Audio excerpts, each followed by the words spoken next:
신약 성경에는 예수님께서 부활하신 뒤에 10차례나 사람들에게 나타나 보여주셨습니다. 그 이유는 불신에 있는 자들에게 부활을 확증하시기 위해서, 또 시리에 빠진 제자들에게 확신과 소망을 주시기 위해서, 그리고 마지막으로는 제자들을 하나님 나라에 대한 가르침을 지속하기 위해서였습니다. 근데 오늘 본문 말씀은 이런 제자들, 예수님이 십자가에 죽으시고 소문이 도는데, 예수님이 부활했다고 하는 소문이 돌지만 그것이 믿어지지 않고, 그래서 회유와 의혹에 그리고 절망의 발걸음으로 고향으로 가는 제자, 두 제자에게 주님께서 나타나셔서 새로운 용기를 주시는 말씀입니다. 근데 오늘 본문 말씀 보면 절망과 의혹에 고향으로 향하고 있는 이 두 제자, 그들과 함께 예수님이 동행하시는데 부활하신 예수님을 그들은 알아보지 못했습니다. 그런데 여러분, 이 두 제자라고 하면 12제자 외에 다른 제자일 것입니다. 근데 그 제자라고 할 정도면 예수님을 가까이 만났던 사람 아니겠습니까? 한두 번 만났겠습니까? 3년 6개월 동안 제자라고 불리울 정도면 늘 만났던 예수님 아니었습니까? 그런데 오늘 말씀에 보면 예수님과 동행하는데도 몰랐어요. 그리고 예수님과 대화하는데도 그게 예수님인지 몰랐어요. 예수님의 음성, 그것을 들으면서도 목소리를 3년 넘게나 들었음에도 불구하고 예수님의 목소리인지 몰랐어요. 또한 예수님 얼굴을 늘 보지 않았습니까? 얼굴도 보고 표정을 보는데 어떻게 이렇게 3년 세월이라고 하는 긴 시간 동안 만나서 대화도 하고 같이 식사도 하고, 그리고 함께 동행하기도 하고 그의 가르침을 받기도 하고 그의 면전에서 예수님의 얼굴을 뵈었는데 왜 부활하신 예수님을 알 수 없었을까 하는 거예요. 이런 일이 있을까요? 이럴 수 있을까요, 정말? 그러면 정말 그럴 수 없다고 하면, 그러면 이렇게 그럴 수밖에 없었던 이유는 무엇일까 하는 거죠. 정말 예수님을 모를 수가 없어요. 그런데 그게 실제로 예수님을 알지 못했어요. 그렇다고 하면 3년 이상 따라다닌 예수님을 알지 못하고 알 수 없었던 이유는 무엇일까 하는 말이죠. 자, 오늘 우리가 예수님을 믿는다고 합니다. 그런데 어느 순간에 이르러서 보면 내가 예수님을 정말 믿고 있는지, 예수님의 목소리를 들으면서도 예수님인 줄 모르고, 예수님의 가르침을 받으면서도 그 가르침이 예수님의 가르침인 줄 모르고, 예수님이 이끌어가는데도, 동행하는데도 삶의 문제 속에서 나의 삶 속에 주님이 함께 계시다고 하는 것, 그것을 발견하지 못하고 이 두 제자들처럼 근심과 걱정, 두려움과 낙심, 절망 속에서 인생을 살아갈 때가 있지 않는가 하는 거예요. 그러면 두 제자가 정말 있을 수 없는 일이 있었다고 하는 이 예수님을 알지 못하고, 그리고 예수님과 동행하면서도 예수님을 모른다고 하는 이 사실은 오늘에도 동일하게 있는 사실이다 하는 것입니다. 예수님을 따랐던 제자 아니었습니까? 오늘 우리는 예수님을 따르는 그리스도인 아닙니까? 그런데 불행하게도 안타깝게도 우리가 예수님을 따른다고 하면서 예수님을 보지 못하고 듣지 못하고 깨닫지 못하고, 그리고 여전히 주님과 있으면서도 절망하고 낙심하며, 그리고 절망의 집을 향해서 계속 가고 있는 두 제자, 엠마오의 두 제자가 오늘 우릴 수 있다는 말씀이죠. 자, 그러면 여러분, 왜 이렇게 제자인 두 사람, 그들은 왜 예수님을 알 수 없었고, 그리고 예수님을 인식할 수 없었을까? 첫 번째 이유를 보면 오늘 16절 말씀을 보면 이렇게 기록했어요. 세번역 성경 보면 이렇게 기록했습니다. 그러나 그들의 눈이 가려져서 예수를 알아보지 못하였다. 눈이 어떻게 해요? 가려졌어요. 눈이 감겼다는 거예요. 그러니까 못 보는 거죠, 여러분.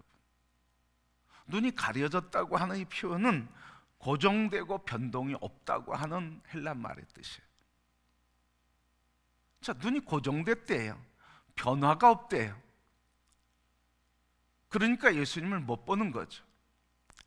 바로 제자들은 예수님이 부활한다고 하는 얘기를 들었지만, 그러나 부활한다고 하는 이 말씀, 부활의 사실을, 그 부활한 주님에 대한 것, 주님을 보지 못하서 하는 말이죠. 그러니까 부활하신 그 주님이 죽었다고 하는 사실, 그 사실에만 붙들려 있지, 부활하신 주님을 받아들이고 부활하신 주님을 새로 바뀌어진 환경을 보지 못하는 거예요. 그 옛 생각, 옛 사고 구조에 붙들려 있다 하는 말이죠.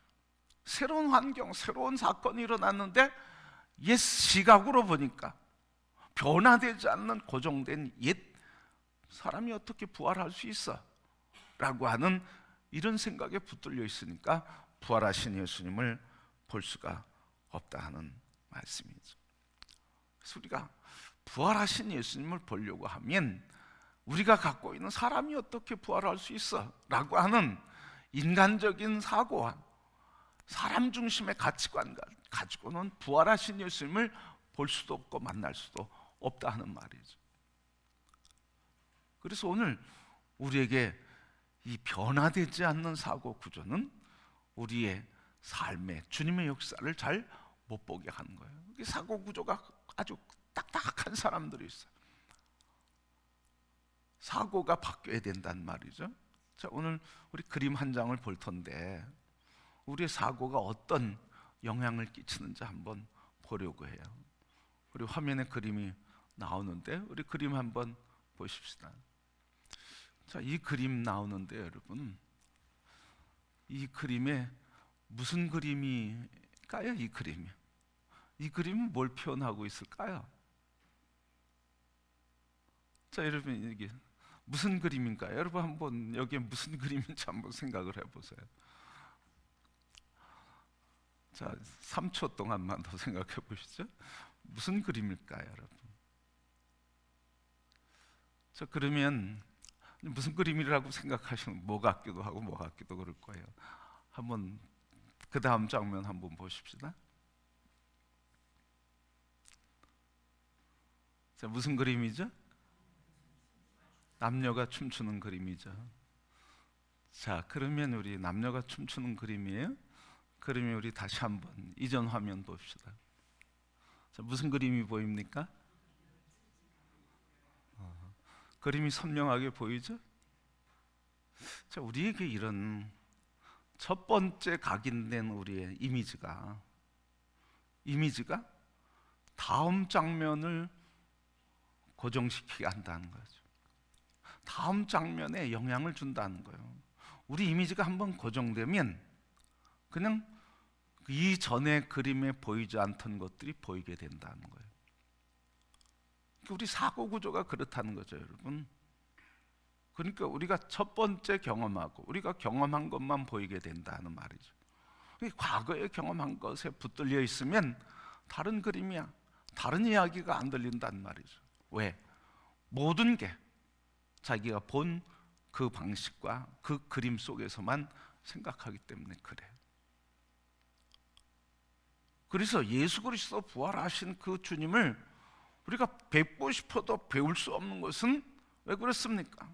주님이 부활하지 않아서도 그렇고, 안에서가 아니라 부활하신 주님이 나와 함께하지 않아서도 아니고, 내게 지금 말씀하고 계시지 않기 때문도 아니고, 나와 동행하지 않기 때문도 아니고, 지금 식탁에 앉아서 같이 계시지 않는 것도 아니에요. 모든 삶의 순간에 함께하고 있는데, 우리가 새겨진 세상을 보고 그리고 관점을 갖고 있는 이것들이 부활하신 주님의 모습을 볼 수 있는 영적인 눈이 열리지 않으면 우리는 늘 육의 눈, 고정되고 고착화된 눈으로만 보기 때문에 영적인 예수 그리스도를 볼 수 없다는 거예요.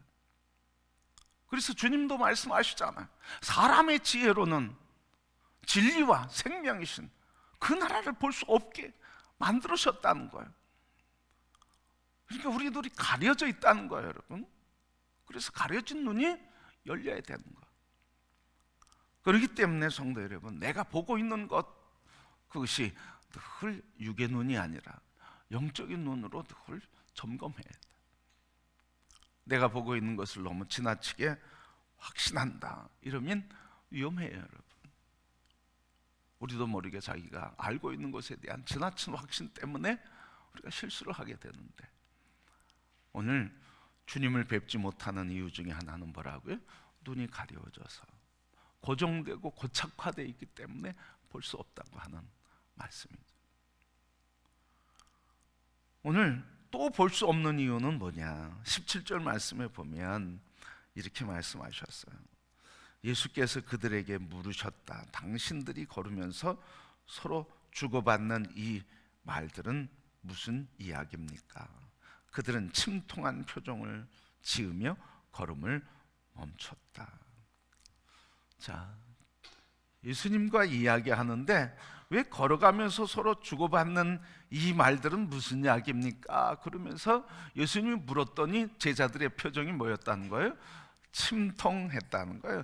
침통한 표정을 지으며 걸음을 멈췄다는 거예요. 침통했다, 우울했다, 우수에 빠져있다, 그런 이야기죠.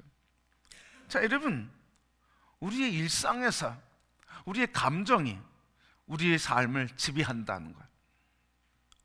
그래서 우리의 삶에 이 제자들의 언어는 지금 무슨 언어예요? 침통의 언어예요. 우울의 언어예요. 우수에 찬 언어예요. 그러니까 그 속에서 주님이 살아계시는데도 늘 침통의 언어를 갖고 있기 때문에 주님의 생명의 언어와 생기의 언어를 볼 수가 없어요. 그래서 오늘 우리 일상의 대화에서 어떤 대화를 하느냐는 거죠. 우리 일상의 대화에서 부활하신 주님과 함께 살아가는 우리의 대화는 어떤 거냐 이 말이죠. 오늘 이 부활하신 주님과 살아가는 이 두 제자의 대화는 항상 침울했어요. 왜? 죽으신 예수님만 생각하니까, 패배하고 절망한 인간의 가치관만 갖고 있으니까요.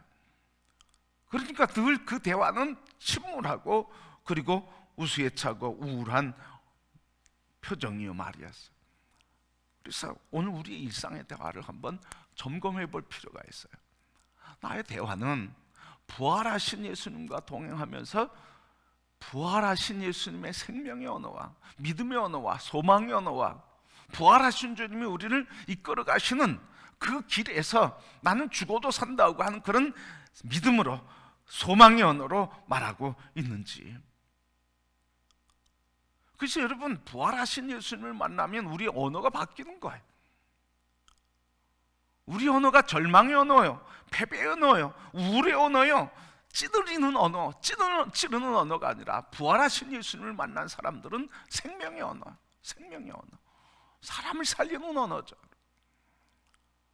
그래서 오늘 이 두 제자는 부활하신 예수님과 함께 하면서도 언어가 무슨 언어예요? 찌르는 언어고, 우울한 언어고, 침울한 언어고, 부정과 패배의 언어고, 그런 언어라는 거예요. 근데 이 두 제자는 뭐라고 생각했겠어요, 여러분? 그렇게 침울하면서도 우울하면서도 뭐야? 세 번째 이유가 있는데 그것은 뭐냐면 자기 확신을 갖고 있다는 거예요. 자기 확신을 갖고 있다는 거죠. 잘못된 것에 사로잡혀 있어요. 18절 말씀 보면 그때 그들 가운데 하나인 글로바라 하는 사람이 예수께 말하였다. 예루살렘에 머물러 있었으면서 이 며칠 동안에 거기에서 일어난 일을 당신 혼자만 모른단 말입니까? 자기는 예수님 죽었다는 거 안다는 거죠. 그런데 이 제자는 예수님, 이 동행하는 예수님은 당신은 모른다는 거예요. 그러니까 죽은 사실 하나만 보고 너무 확신에 차 있는 거예요. 그러니까 패배감과 우울감과 절망감과 그리고 낙심과 우수에 찬 언어, 이런 언어를 쓸 수밖에 없다는 거죠. 부활하신 예수님을 못 만나니까 언어가 그냥 부활하신 언어, 부활 생명의 언어가 아니라 우울의 언어. 여러분, 부활하신 주님, 죽어도 살고 죽여도 살아나는 이 부활의 언어를 가질 때 우리의 삶의 절망 속에서도 우리는 생명의 언어, 살리는 언어, 소망의 언어, 하나님께서 주시는 이런 부활의 생명의 능력의 언어가 우리의 입술을 통해 나타나는 줄 믿습니다. 그러니까 우리 언어를 봐야 되는 거예요, 여러분. 내 언어가 부활의 언어인지, 생명의 언어인지, 예수 그리스도 소망의 언어인지 우리 언어를 점검해야 돼요. 그 말 한마디 한마디가 누구를 제어하는 거냐고요? 나 자신을 제어하는 거예요. 말이 나를 움직이고 말이 나를 제어하는 거예요. 자꾸 우울하다 그러면 우울한 말이 나를 제어하게 되고요. 소망이 있다, 감사한다, 감사한다. 그러면 감사가 나의 삶을 움직이는 거예요. 여러분, 오늘 우리 자신을 한번 돌아보면서 예수님 지금 부활하셔서 부활 후리 세 번째, 네 번째 쭉 이렇게 쭉 지나가게 되는데 우리 언어는 부활의 언어인가? 부활하신 주님이 살아계심으로 생명과 축복과 소망의 언어인가? 여러분, 우리 모두가 주님을 만나면 이런 언어가 바뀌고 태도가 바뀌고 생명의 언어로 바뀌는 것처럼 우리 언어가 생명으로 충만하게 되시기를 축복합니다. 생명의 언어. 오늘 우리 이렇게 부활하신 예수님과 동행하는데도 알지 못하고 눈이 가려서 볼 수 없고 들어도 듣지 못하고 말씀을 해도 깨닫지 못하고 평소에 말씀을 믿었다고 하면 부활하신 주님 만났을 때 큰 감격이 있었겠죠, 여러분. 평소에 말씀을 믿은 거예요, 안 믿은 거예요? 평소에 말씀을 안 믿으니까, 부활한다고 하는 말씀을 안 믿었으니까 부활에 대한 것들을 믿지 않는 거죠. 부활하신 예수님을 믿지 않는 거죠. 자, 그러면 어떻게 우리가 이 부활하신 주님, 엠마오 도상에서 만난 주님 알 수 있고 볼 수 있고 만날 수 있고 그리고 그 주님을 우리가 깨달을 수 있느냐는 말씀이죠. 어떻게 하면 가리워진 눈이 우리 띄어지고 열려지고 볼 수 있을까요? 오늘 두 제자가 그걸 얘기해주고 있어요. 어떻게 자기들이 예수님을 보게 됐는지를 고백하고 있어요. 30절 말씀에 보면 그리고 그들과 함께 음식을 잡수시려고 앉으셨을 때 예수께서 빵을 들어서 축복하시고 떼어 그들에게 주셨다. 그건 뭐예요? 예수님께서 기도하셨다는 거죠. 그리고 떡을 떼면서 예수님과 교제했다는 거죠. 그러니까 눈이 뜨는 방법, 가리워진 눈이 열리는 이런 가리워진 눈이 열리는 것은 바로 뭐로부터 시작된다는 거예요? 주님과 교제하고 기도하는 것부터 시작된다는 거예요. 두 번째 제자들이 고백하는 게 32절 말씀인데 그들은 서로 말하였다. 길에서 그분이 우리에게 말씀하시고 성경을 풀이하여 주실 때 우리 마음이 우리 속에서 뜨거워지지 않았습니까? 주님이 말씀을 풀어주시고 들려주실 때 그때 우리 순간에 마음이 뜨거웠다는 거예요. 말씀이 우리에게 임했다는 거죠. 바로 그때 깨달았게 됐다는 거예요. 그래서 어디로? 예루살렘으로 올라가는 거거든요. 바로 여러분, 바로 이렇게 우리의 눈에 가리워진 것이 뜨이는 것은 뭐예요? 주님과 교제하는 기도의 삶, 그리고 풀어주는 말씀을 듣는 거예요. 풀어주는 말씀을 듣는 거예요. 주님의 말씀으로 듣는 거죠. 사람의 말로 듣는 게 아니에요, 여러분. 사람의 귀로 듣는 것, 사람의 말로 듣는 게 아니에요. 사람의 말로 들으니까 능력이 얕고 예수 그리스도를 만날 수가 없는 거죠, 여러분. 주님의 말로, 하나님의 말씀으로 들어야죠. 그래서 이 길에서 예수님이 말씀을 풀어주실 때, 풀어주시는 말씀을 들을 때 그들의 눈이 열려서 주님인 것을 알게 되고 깨닫게 되었다고 하는 말씀이에요. 그래서 우리 눈이 열리기 위해서 우리는 늘 주님과 교제의 자리, 기도와 말씀의 자리, 이 자리가 우리의 생명의 자리라는 것을 늘 기억하고 이 생명의 자리를 놓치지 말아야 돼. 그래서 여러분 늘 개인적으로 이 생명의 자리를 가지시길 바랍니다. 또 교회에서 진행하는 공식적인 생명의 자리, 교제의 자리에 늘 참석하시길 바랍니다. 그래서 주님과 교제하며 그분과 기도하며 그분의 말씀 풀어주신 것을 들려주시고, 그래서 우리에게 소망과 생명으로 충만하게 되는 줄 믿습니다. 그래서 여러분 이제부터는 겸손하게 주님 앞에 서시길 바랍니다. 지금 이 시간 목사가 설교하는데 목사 앞에 서 있지 마시고 주님의 말씀 앞에 서시길 바랍니다. 그게 은혜 받는 비결이에요. 그게 주님을 만나는 비결이에요. 그래서 오늘 선포되는 말씀을 통해서 주님이 나에게 무엇을 말씀하시는지 겸손히 주님 앞에 서서 기도의 자리에 나가서 풀어주신 말씀을 들을 때, 그때 눈이 열리고 귀가 열리고 마음이 열려서 깨달아지고 영이 열리고 비전이 보이게 되고 우리의 삶의 생기와 소망으로 가득 차게 돼서 기쁨과 감격으로 주님을 따르는 삶을 살게 되는 줄 믿습니다. 다른 거 없어요, 여러분. 기도와 말씀 외에는 다른 거 없어요. 기도와 말씀이 우리에게 회복되는 만큼 우리는 기도와 말씀의 은혜로 더 깊이 가고, 기도와 말씀이 깊어질수록 더 기도와 말씀에 깊게 나가는 거예요. 다른 거로는 안 돼요. 다른 방법은 없습니다. 여러분, 지난주 말씀드린 것처럼 철이 철을 단련케 하는 것처럼 자꾸 교제의 자리로 나갈 때 교제가 더 풍성해지는 것이고, 기도의 자리 나갈 때 기도가 더 깊어지는 거고, 말씀의 자리에 나갈 때 말씀이 더 풍성히 깨달아지는 거예요. 뭐 사람 마음 위로해서 뭐 어떻게 합시다 그래서 되는 게 아니에요, 여러분. 어쨌든 어떤 기회든 말씀의 자리, 기도의 자리 자꾸 나가셔서 엎드려 기도하고 말씀을 들 때 우리의 삶은 풍성해지고 넘치는 은혜가 있게 될 줄 믿습니다. 이 엠마의 두 제자, 길을 가는 그 인생의 여정에 주님이 함께 하는 것을 알지 못했지만, 그러나 주님은 어떻게 하셨어요? 그의 길에 찾아오신다는 거예요. 그의 길, 낙심의 자리, 낙향의 자리, 절망의 자리, 우울의 자리, 주님은 계속 찾아오셔서 동행하시고, 그래서 주님 어디에서 만났어요? 길 위에서 말씀하실 때 우리의 가슴이 뜨겁지 않아야 하더니, 길 위에서 성경을 풀어주실 때 또 어떤 은혜가 있습니까? 우리는 주님께서 이렇게 낙향하여 가던 제자들의 걸음을 어떻게 하셨어요? 멈추게 하셨어요. 멈추게 하시고, 그 길을 멈추게 하시고 돌이키게 하시는 주님, 그 길 계속 가면서 동행하시는 그분, 동행하셔서 그 길을 멈춰주신다는 거예요. 언제?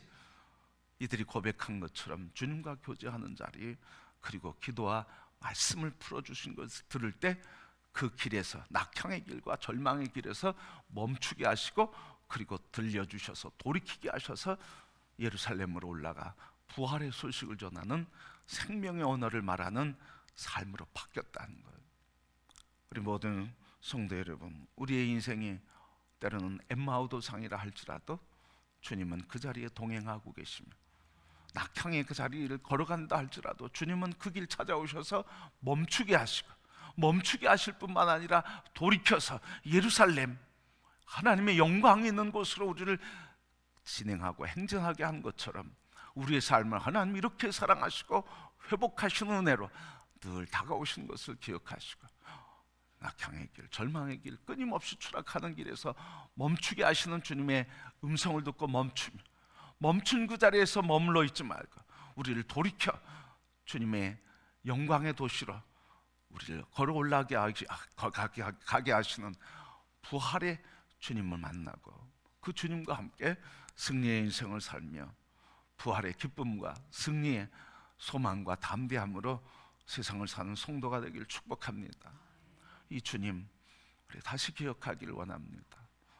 절망의 길, 낙향의 길, 우울의 길, 그 길을 가는데 동행하시는 주님, 나의 인생길에 동행하시는 주님, 그 그 길을 멈추게 하시고 다시 소망과 생명의 길 걷게 하시는 주님, 나의 주님, 이 하나님 나를 이렇게 사랑하신다고 하는 것을 기억하시고 이 주님과 함께 늘 교제하심으로 우리를 세우시고 회복하시는 풍성한 은혜로 늘 승리하는 성도들의 삶이 되기를 주님의 이름으로 축복합니다.